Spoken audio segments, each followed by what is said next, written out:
So இன்றைக்கி day 88 of ICN challenge. Video post பண்ண ஆரம்பித்து ஆல்மோஸ்ட் ஒரு 3 months ஆச்சு. ஸோ பெருசாக ரீச் எதுவும் இல்லை, ஆனால் அதை பற்றி நான் எதுவும் யோசிக்கிறது இல்லை.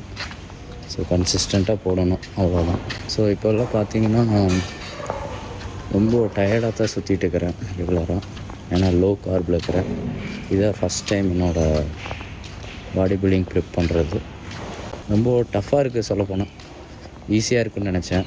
ரொம்ப ஸ்ட்ரெயின் பண்ணி பண்ணிகிட்டு இருக்கிறேன் பாடியை. எவ்ரிடே லிமிட்ஸை தாண்டி புஷ் பண்ணிகிட்டு இருக்கிறேன் பாடியை. I know, I can feel it. Sometimes சுத்தமாக முடியறதில்ல. ஆனால் எப்படியோ எக்ஸசைஸ் முடிச்சுட்டு வீட்டுக்கு போனால் போதுங்கிற மாதிரி தான் பண்ணிகிட்ருக்கிறேன். இந்த ப்ரெப்பில் பார்த்திங்கன்னா சில க்ரேசி திங்ஸ் நான் பண்ணியிருக்கேன். அதுக்கு ரீசன் எனக்கு இன்னும் தெரியாது, but I did it anyway. அது என்னென்னு லேட்டரான வீடியோவில் நான் சொல்கிறேன். ஸோ ஒன்றே தான் சொல்ல விரும்புகிறேன். So keep pushing your self, stay strong, stay motivated everyday. நாளைக்கு பார்ப்போம்.